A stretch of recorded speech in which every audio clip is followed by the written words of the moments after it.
So it's a great pleasure to chair this section, and we are very happy to have Myra Mohnen today.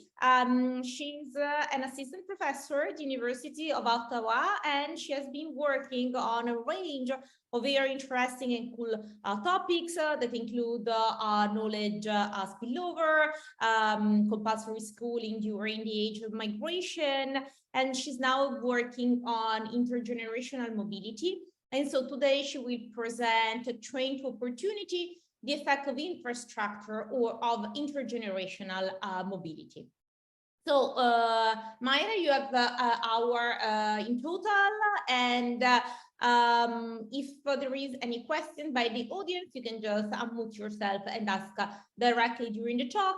Otherwise, we will make sure to have a few minutes at the end for a more general discussion and additional suggestions of questions. So Myra, the floor is yours, and thank you so much for being with us today. Great, thank you. And thanks for the great introduction. So today I'm presenting a paper on the effect of infrastructure on social mobility. This is joint work with Julian Costas Fernandez and Jose Alberto Guerra. And this is sort of a new version of the paper, which is the first time I present. So any feedback would be welcome, and please interrupt me at any point. So there's a spatial dimension to economic opportunity that translates into inequality and social mobility. There's a growing body of evidence that where children grow up has a substantial causal effect on their social mobility patterns. So transport infrastructure could really play an important role. In particular, there's significant evidence across countries that lower income population tend to suffer from restricted transport options. So this sort of transport-related inequality has led many countries to invest or consider investing large amount of money on transport infrastructure improvements. And so while there's a growing belief that transport infrastructure can help tackle unequal economic opportunities, there's a lack of empirical evidence on the long-run effects at the individual outcome. So indeed, in transport infrastructure can improve the economic opportunity of individuals by connecting residents to job opportunities further away, or by creating better jobs locally. In the long run, this has the potential to break the link between parents' economic status and the children's outcome, that is social mobility. So empirically assessing the long-run effect of access to transport infrastructure on individual outcome is challenging. One needs a large-scale transport infrastructure that occurred sufficiently far back in time to measure the long-run effects. So in this paper, we're going to turn to a historical setting to bring empirical evidence to this question. We're going to exploit or use the expansion of the railway network in 19th century England and Wales to estimate the causal effect of having better access to the railway network on social mobility. So here I'm showing you an advertisement at the time. This is the Liverpool to Manchester rail line that opened in 1830. So it was the first railway that transported both passengers and freight. By road, that journey took 4 hours, while the same journey took only 45 minutes, as you can see, by train. So the train significantly reduced transport time and costs, and likely had a meaningful economic impact. So the two main empirical challenges that we're going to be facing when trying to understand the effect of transport infrastructure on social mobility is first observing and measuring long-run outcomes at the individual level. So thanks to a newly digitalized full census, we identified close to 2 million father-son pairs between 1851 and 1911. That allows us to measure occupation mobility between father and son. We're going to geographically locate individual down to the street level, thanks to their address. And this high level of disaggregation will allow us to uncover new spatial patterns of social mobility. We're going to be measuring access to transport infrastructure or the railway network using the geographical distance between your place of residence where you grew up and the nearest train station in operation at that time. Secondly, the biggest empirical challenge that we're going to face is that access to the railway network is endogenous. Access to the railway network is likely correlated with unobserved characteristics of location and residence that are themselves correlated with social mobility. So we're going to exploit the plausibly exogenous time variation in the timing of train station openings. So we're going to control for the expected access to the railway network, given pre-existing economic geography and the planned railway network. So specifically for each train station in service at a specific time, we're going to gather neighboring train station, including those that are planned but not yet built. We're going to randomly permute the earlier versus later opening of these train stations. And by repeating this process many times, we're going to create a counterfactual train stations to which we can measure then the average proximity between where you grew up and these different counterfactuals. This average proximity is going to determine the expected proximity to the railway network and can be used as the control to control for the bias due to the non-random access to the railway network. So intuitively, we're going to be comparing sons who grew up closer to the railway network than expected to sons that grew up further away than expected to the railway network. The underlying assumption here is that within comparable train station, they're all equally likely to be open at any point in time. So hopefully this will become clear as I go further in the empirical strategy. In terms of mechanisms, the railway network could affect social mobility by reducing the costs of moving away and finding a better job opportunity further away, or by creating better job opportunities locally. So we're going to, through a decomposition exercise, understand the magnitude of these different channels at work. So in terms of main finding, firstly, better access to the railway network led to significant changes in social mobility. Comparing sons who grew up next to the train station to those that grew up 1 hour's walk away, that's roughly 5K away, better connected sons were 2% more likely to work in a different occupation than their father and 6% more likely to be upward mobile. These effects are not only driven by mobility out of farming activities, but also in transition into industrial and commercial activities. Secondly, this resulted in a shift in the distribution of occupational ranking, benefiting families at the bottom and the middle of the occupation ranking distribution. And then finally, when doing our decomposition exercise, we find that the majority of the effect comes from changes in local opportunities, roughly 95%, while geographic mobility only accounted for a small fraction of the overall improvement in social mobility induced by the access to railway network. Any questions so far? No? Okay, great. So in terms of contribution, I think we contribute to 3 strands of the literature.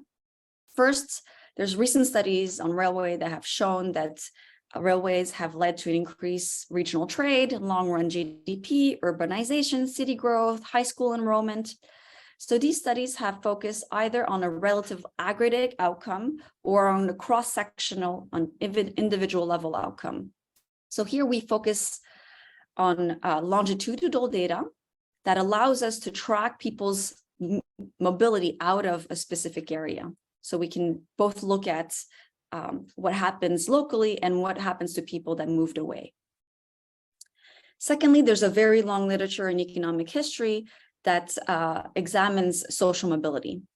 Here I've only put a few references, but thanks to sort of new linking techniques and full censuses from 1851 to 1911, we're actually the first to spatially locate individual down to the street level and to uncover this sort of spatial variation in social mobility during a really important episode in time, which is in the Industrial Revolution.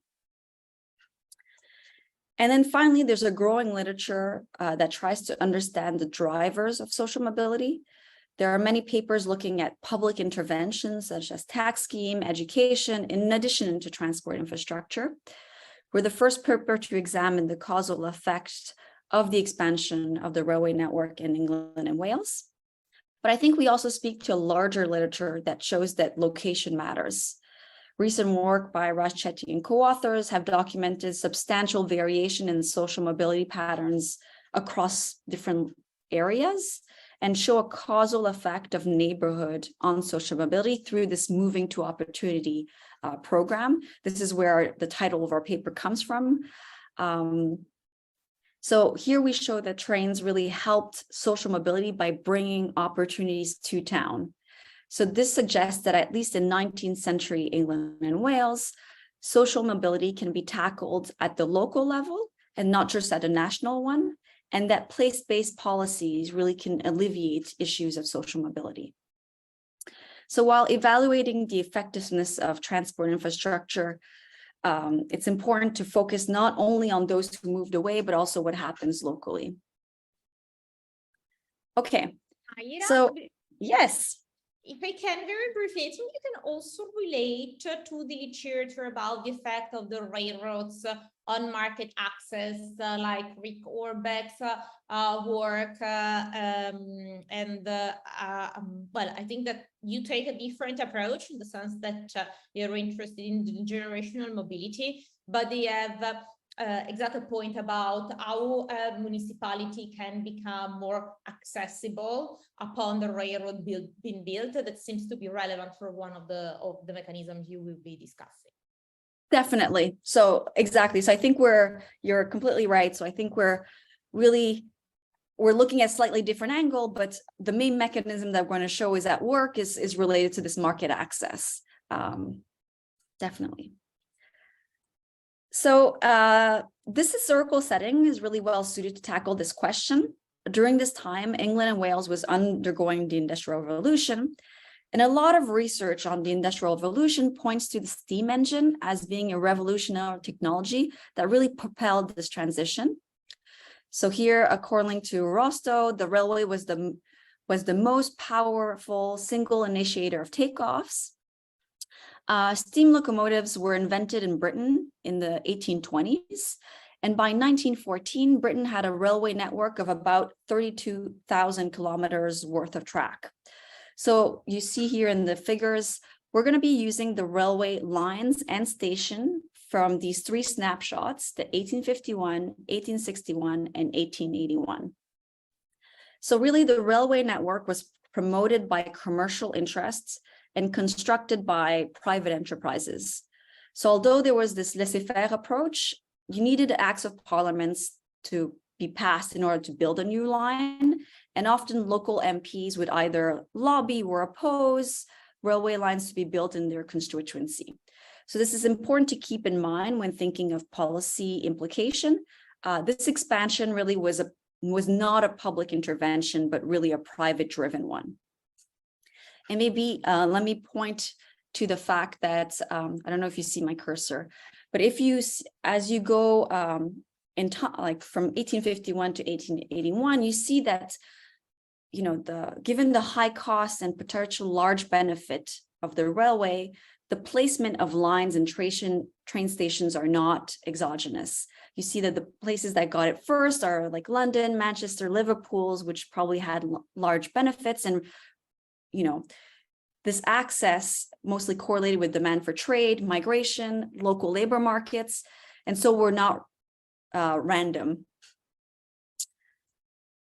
Britain has a very rich historical census. So thanks to advances in digitalization and new tools in text analysis, we can now process large-scale data really more efficiently than ever before. So we're going to have access to individual record from 1851, 1861, 1881, 1891, and 1911. So that's 5 censuses. Jointly, they have over 61 million men. And it'll contain information such as geographic variable, so the street address where you're residing, which we're going to be using, social demographic information, importantly, family structure, and then self-reported occupation, which is going to be useful for a measure of social mobility. So as is commonly done in historical setting, we're going to be measuring social mobility by comparing father and son's occupation. For this, we need to find the same individual as a son in a first census and as an adult 30 years later when he himself is the head of a household. So we're going to be using a method proposed by Abramitsky and co-authors using the first and last name, place and year of birth to identify the same individual across censuses. Given that we have family structure, we can see the father's occupation when a person is a son living under, say, in the household, and then when he himself is the head of household as an adult. The 30-year interval allows us to measure the occupation of both generations at roughly the same age. So using this strategy, we identify close to 2 million father-son pairs with a match rate of between 48 to 54%. So this might not seem very large, but a typical match rate in historical settings is about between 8 to 37%. The reason why we have a better match rate here is the fact that we have a full census rather than a subsample, and we have digitalized the parish of birth rather than the county of birth. So we can have better, more unique matches. Then we're going to, given we have the address of residence, we're going to geographically locate these addresses down to the street level. And we're going to be superimposing the train lines and stations to measure access to the railway network as the proximity between where you grew up as a son and the nearest train station that is in operation at that time. So unlike previous papers, we don't measure whether or not a train station was inside a district. I think we have a much cleaner or a more precise measure of access to railway network because you can obviously cross geographical border to catch your nearest train. So as I said, as a standard in literature, we're going to be using occupation to measure social mobility. So there are 400 different occupation in the censuses. We create measures. We're going to categorize these occupation based on occupation categories. That's based on HISCO. And we're also going to put occupational scores based on, occupational ranking based on HISCAM. So we're going to be measuring social mobility using these two different occupational categories and rankings. So here I'm plotting the distribution of occupational ranking by occupational category. A few points to note. So you see strong inequality patterns where there are very few people at the, very tail end at the top of the occupational ranking. Secondly, you see an obvious ranking where, the average professional has a higher occupational rank than the average farming person in the farming occupation. But there's differences, that are important to highlight between occupational ranking and occupation categories. So for instance, there's a wide range of occupational ranking within professionals. So you can be, the highest one is a monk or a librarian with the highest occupational score. And the lowest one is a Navy or a foot soldier. Same thing for farming. So you can be a wealthy landowner or you could be a rabbit catcher. And so we want to exploit these two dimensions when examining social mobility. So the way we're going to be measuring social mobility is 4 different ways. We're going to be looking at the difference in occupational ranking between father and sons. We're going to look at the distance in occupational ranking. And then we're going to be measuring upward and downward mobility using an index where you are in an upward mobility if the son has a higher occupation than the father, and that distance is larger than 1 standard deviation, and the reverse for downward mobility. So to show you some spatial patterns of social mobility, here's a map of England and Wales where you have the county borders. You see here, the colors are the share of sons who work in a different occupation category than their father. And this is done at the parish level. So the colors here represent the quartiles of this measure, where red is high mobility and blue or cold colors are low mobility. And so you see there's a lots of variation in this measure of social mobility, even at the, within county or between parishes. If I zoom in to the Manchester-Liverpool area, you see here, the effects can be very localized. So now I've added the train lines and the train stations with the dots. So really what I'm trying to do in this paper is to estimate the causal effect of growing up 5 kilometers closer to the nearest train station on this measure of, occupational tie between father and son. Okay, so the dependent variable, like I said, so this is going to be our baseline regression framework. We're going to look at a measure of social mobility as a function of proximity and some controls. So I here measures the son when and then C is the county, and T here is when the father and son live in the same household. So that's the first time I observe the son as a child. The measure of social mobility will take 4 measures, like I said, an indicator variable equal to 1 if the son is in a different occupation category than the father. The second one is the absolute distance in occupational ranking. And then the third and fourth one is our upward and downward mobility measured as a dummy equal to 1 if the son is in a higher occupational rank than the father and that distance is larger than 1 standard deviation. And the reverse for downward mobility. Proximity here is measured as the standardized proximity, as the straight line between where you grew up and the nearest in-service train station. And then we're going to include a census year fixed effect to capture aggregate level effects that are specific to sense in each of these censuses, which includes an overall improvement, for instance, of labor opportunities due to the Industrial Revolution. We're also going to include county fixed effect to capture time invariant effects such as initial conditions of county like wealth, land suitability, local industries. So what this alpha 1 here measures is 2 sons growing up in the same county, same year. Alpha A will capture the effect of growing up 1 standard deviation closer to the nearest train station on social mobility. So that's being roughly 5 kilometers closer.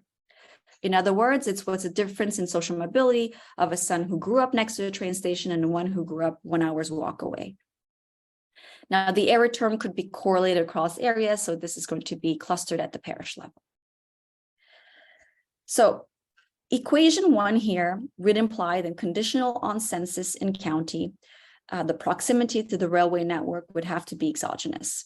And as discussed earlier, the railway network was not randomly built. It really was built in places of opportunities.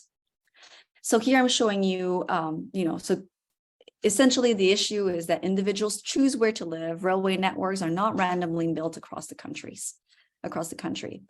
So here, for instance, I'm showing you a map of an example of Oxford, where it took because of lobby groups, the university, the canal companies, it took 3 bills, 6 years before Oxford got the train station in 1842 close to its city center. So, and other examples, for instance, Cambridge, where the train station was built actually further away from the town center. So this is even at the very local level, the location of the train station is not exogenous. So to further show this, here's a heat map of the observed proximity of sons in the Oxford area. So red here is close proximity and cold colors is further away. So unsurprisingly, close to around the train station, you see clusters of red, right? And what the OLS estimates would compare the social mobility of sons, for instance, growing up at Oxford, so being very well connected, to sons, for instance, growing up in Horsepath, which are not so well connected or more poorly connected. Now, for the OLS to give you a causal effect, these sons from Oxford and Horsepath should not exhibit any differences on relevant unobserved factors. So unfortunately, we know that Oxford and Horsepath are very different places. They are going to be different in terms of local amenities, connectivity to the rest of England and Wales, or local industries and their productivity. And therefore, the OLS won't give you the causal effect because any systematic differences would bias our results. So what we're going to do, we're going to follow a new strategy proposed by Boris Yak and Hall in a recent paper that's R&R at Econometrica. So we're going to start by observing that the access to the railway networks is jointly determined by two features: the location of train station and the timing of their opening. So the first one is partly determined by the spatial distribution of economic activities in England and Wales. So the location of the train stations will be determined by the spatial distribution of economic activity. The timing of the opening could be used within a set of neighboring train stations that are comparable, could be considered as good as random. So the expected proximity here would capture the likely proximity of sons to the nearest train station due to only the spatial distribution of economic activity. And that's going to govern his or her, exposure to the shock. This, the census year fixed effect and the county fixed effect, together with this expected proximity, determine the predetermined proximity of someone.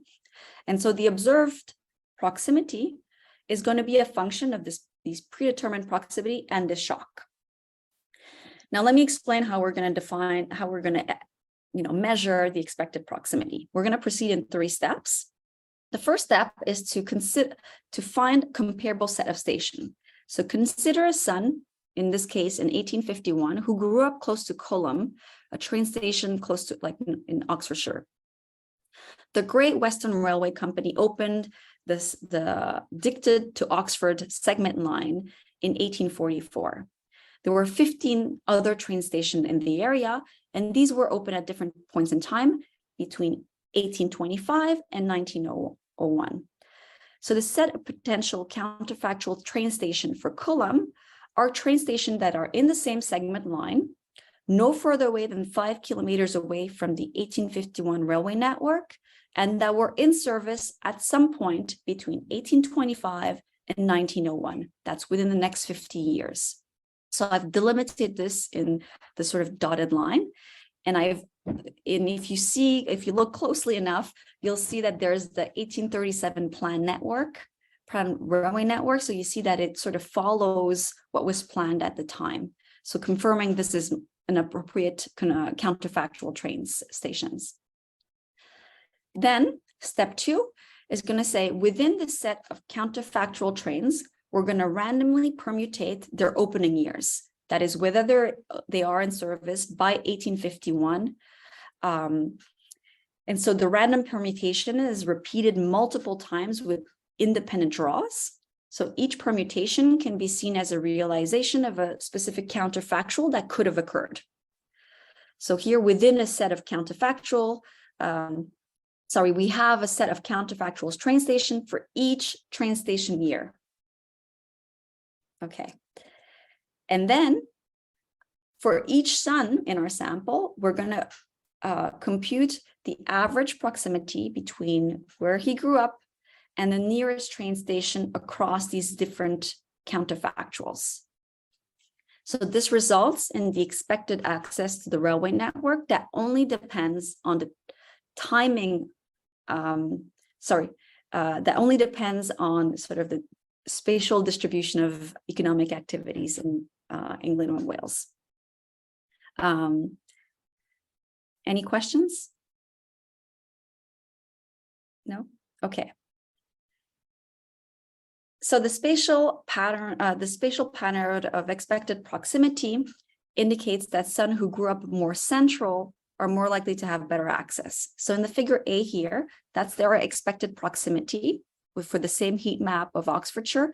So you see that sons in Oxford were always going to be well connected. okay, no matter the timing of the train station openings. Where in the picture to the right here, I'm showing you the proximity shocks. That's the residual when we remove the expected proximity from the observed proximity. So here, this highlights sons who were unexpectedly further or closer to the train station because of the randomness of the train station openings. So this is the case, for instance, for son who grew up in Dictet. And for those sons, due to chance, they were better connected to the railway network than they were supposed to. Where in contrast, sons in Wallingford were unexpectedly farther away from the railway network because their train station, by chance, happened to open later in time. So it's important to know here that, for instance, the figure B here, sons in Oxford won't contribute much to the proximity shock because they were always going to be well connected. So what we're going to do is, in the equation above here, we're going to remove the bias due to the non-random access to the railway network by including the average proximity as a control variable for this. And that's going to absorb all of the bias due to the non-random access to the railway network. So effectively, what this delta 1 now measures is the causal effect of railway network by comparing sons who were closer than expected to the railway network to sons that were further away than expected to the railway network. Okay, any questions? Great. So our approach assumes that the opening of comparable train station was as good as random and not due to economic geography. So here what the residuals is assumed to be orthogonal to any predetermined variable that could also explain proximity to the railway network. So what I'm presenting here is a balancing table where in column 1, you see the actual proximity. And you see here that the actual proximity is highly correlated with a lot of predetermined characteristics, such as, the historical importance of a town measured as the 1801 population or population growth or distance to London. It's highly correlated with the occupational structure of parishes before. So that's measured in 1813 and 1820. Ancient travel routes like Roman roads, waterway, ancient ports. And it's also, correlated with characteristics at the individual level, such as, whether or not your father was born outside of England and Wales, uncommon surname. And so column 1 here shows you the bias due to non-random, access to the railway network. What we do in column 2 is we're adding this expected proximity. And you see here that once we add the expected proximity, all of these coefficients become insignificant. And this really should be reassuring that our methodology is really addressing this non-random access to the railway network. So this is our main result. So each entry here is the coefficient of proximity. Each row is a different dependent variable, different measure of social mobility. Column 1 is just the baseline OLS, and column 2 here adds the control for the expected proximity. Okay, so in both columns, results indicate that sons who grew up closer to the railway network experience significant changes in occupation mobility. They were not only less tied to their father's occupation, that's row 1, but they also moved further away in terms of occupational ranking, that's row 2, and they were more likely to experience upward mobility, that's row 3, and downward mobility, that's row 4. In terms of magnitude, so if we focus on column 2, we see that sons who grew up 1 standard deviation closer, that's roughly 5K, to the nearest train station, were 1 percentage point more likely to be upward mobile, and 1 percentage points more likely to be upward mobile. So that represents a 6% increase in upward mobility, a 3% increase in downward mobility, and a 1.7% increase in the probability of working in a different occupation than your father. Okay, so beyond showing you the accurate causal effect, including the expected proximity can really help us understand the bias due to the non-random sorting. So you see that the OLS regression really overestimates the gains from connectivity because of this endogeneity. So this is consistent with the non-random placement of the railway network in places that were more likely to grow in the future. So railway companies placed it in areas that were more likely to grow and for which you had higher upward mobility. This led to distributional consequences. So, upward mobility may be driven by both movements from the middle, from the bottom to the middle, or the middle to the top. So it's important to understand this because that has important implication for inequality.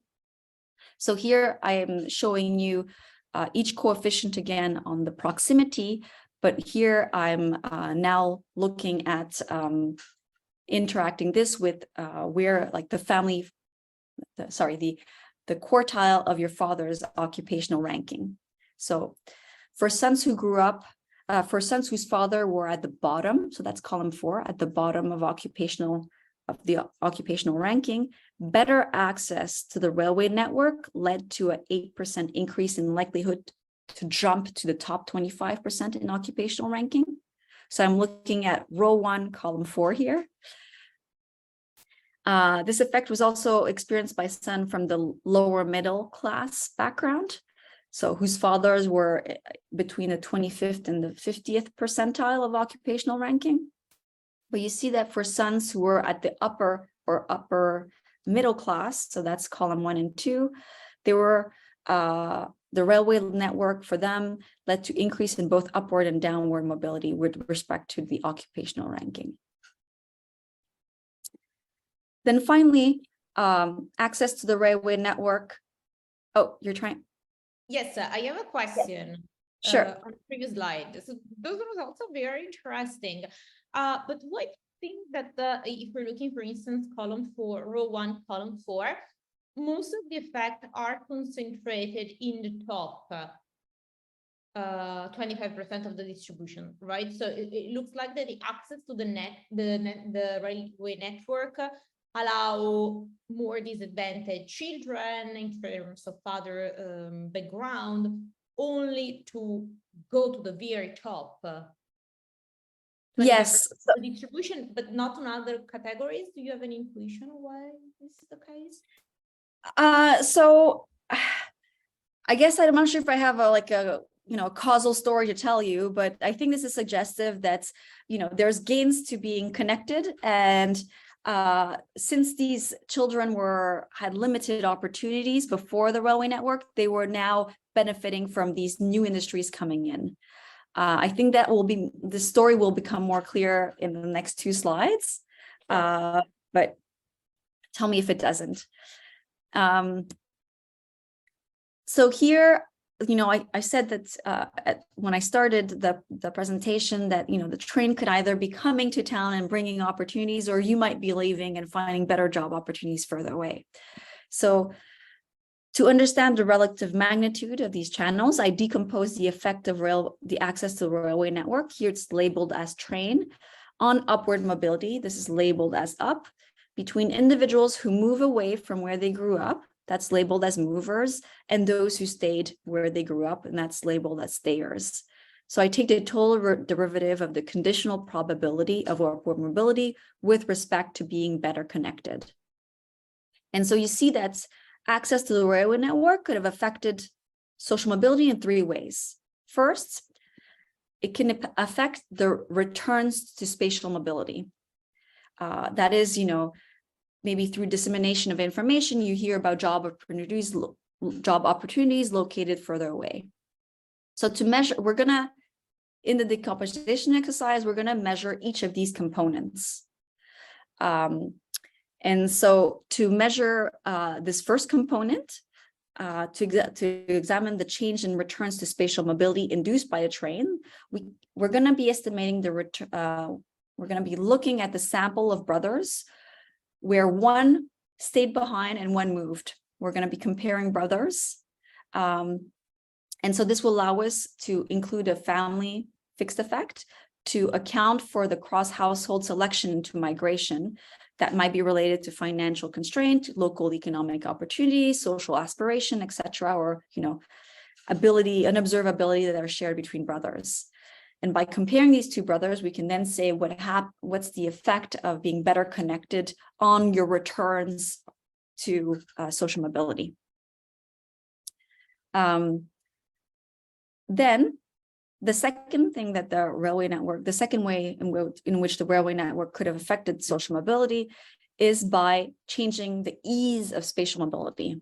So again, here we're going to be comparing brothers, one who stayed behind and one who moved, to understand how the train really changed probability of moving further away. And we're going to be estimating the baseline return to spatial mobility, again, through the sample of brothers. And then finally, the railway network could have affected local economic opportunities. New industries with job opportunities demanding new skills are established, and that might have decoupled the occupational tie between father and sons. So, and this could also be, alternatively, local opportunities can now become, local through commuting, right? So that might be also included in that. And so by measuring each of these components, we're going to be, kind of through a back of the envelope exercise showing that the changes in local opportunities induced by the train really accounts for around 75% of social mobility. And let me just show some, evidence that this is the case.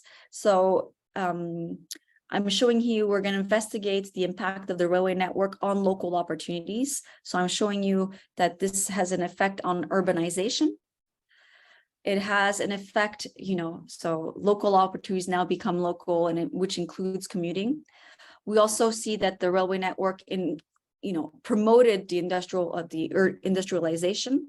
So the failing transport costs reduced prices of raw materials, expanded the size of the market, eroding monopoly power, and helped sort of the productivity of local industries. And so here we're measuring industrialization using the number of chimneys, the concentration of chimneys in a parish, and using a census of entrepreneurships and seeing that there are more entrepreneurs and closer to the railway network. We also see that these new industries demand new skills, and we see that it's you're more likely to be in a non-manual occupation or more likely to know how to read and write when you're closer to the railway network. And that finally had consequences for the local structure of society, where you see greater inequality patterns in parishes that were better connected to the railway network. So we do a number of robustness checks, which I'm happy to talk about, but just for the sake of time, let me quickly conclude by saying that, social mobility is important for fairness and economic efficiency of a society. And decades of research have shown that access to affordable transport is essential for moving out of poverty. But there's a lack of empirical evidence on the long run effect at the individual level of how access to infrastructure can affect your social mobility. And this paper really seeks to fill this gap. And we're using the expansion of the railway network in the 19th century England and Wales. And our main result is that, yes, the railway network had an important consequences on social mobility. These effects were localized, long-lasting, and heterogeneous by economic background. And these are things that might still be important dimensions to keep in mind for nowadays when we think of infrastructure improvements. Thank you.